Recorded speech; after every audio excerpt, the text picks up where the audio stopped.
మల్లారెడ్డి మాట్లాడితే మ్యాజిక్ తో పాటు లాజిక్ కూడా ఉంటది అంటారు. హాగు అదే లాజిక్ తోని రేవంత్ రెడ్డి సర్కార్కు చెమటలు పట్టించినంత పని చేసే పంచులేసిండు. ఇదే మన సీఎం రేవంత్ రెడ్డి గారు జూబ్లీ హిల్స్లో ఎలక్షన్లో ఒక మాట చెప్పిండు సినీ కార్మికుల దగ్గరకు వచ్చి, ఎవడైతే టికెట్ సినిమాకు పెంచుకుంటాడో వాళ్ళకు 20% కార్మికులకు సినీ కార్మికులకు ఇవ్వాలన్నాడు. మరి ఈడ కూడా అదే చట్టం తీసుకురా, ఎవడైతే భూమి అమ్ముతుండో 20% ఆ భూమిలో వాల్యూ కార్మికులకు ఇచ్చేసాయి, నువ్వు కమ్ముకొని పో, ఓ చట్టం తీసుకురా. మనం కూడా ఇదంతా ఆయన చెప్పిన దానికి ఆయననే అడుగుతున్నాం మనం. అంతే, నీకు దమ్ముంటే ఇయ్యి అన్నట్టు రేవంత్ రెడ్డి మాటను రేవంత్ రెడ్డికే లాజిక్ గుంజి చెప్పిండు.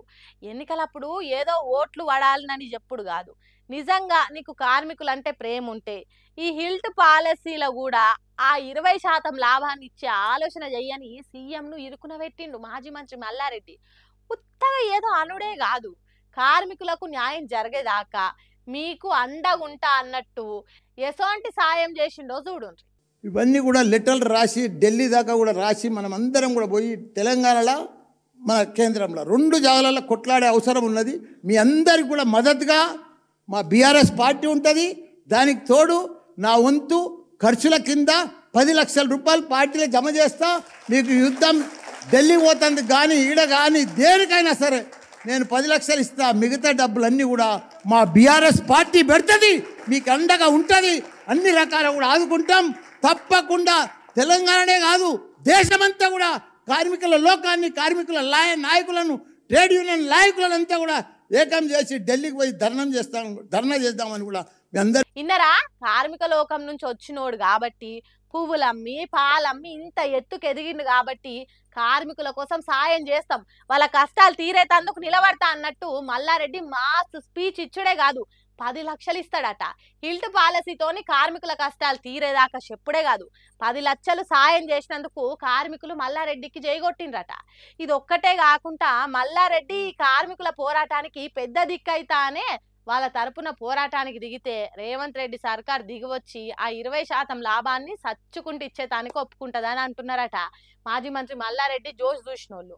మరి మల్లారెడ్డా మజాకా? ఎక్కడికి పోయినా ఎక్కడున్నా మల్లారెడ్డితోని అలాగుంటది. స్టార్ హీరోలకు, హీరోయిన్లకు, సెలబ్రిటీలకు అలా ఇంటోళ్ళతో గడిపే టైం దొరుకుడే చాలా తక్కువ అని ఇంటర్వ్యూలలో చెప్తుంటారు. అందుకే ఎప్పుడు టైం దొరికితే అప్పుడు ఫ్యామిలీలతో ట్రిప్పులకు తిరుగుతూ ఉంటారు. ఇక వాళ్ళకుండే బిజీ షెడ్యూల్ అసోంటిది, ఏం చేస్తారు? ఎంతో ముఖ్యమైన వాళ్ళు తప్పితే వాళ్ళు బయట దావత్లకు పోరు. హాగో అట్లనే ఇప్పుడు టాలీవుడ్ బాస్ మెగాస్టార్ చిరంజీవి కూడా ఒక దావత్కు పోయిండు. ఆ వీడియోలో ఇప్పుడు సోషల్ మీడియాలో ఇరుగా తిరుగుతున్నాయి, మీరు కూడా ఒలుక్కేండ్రి.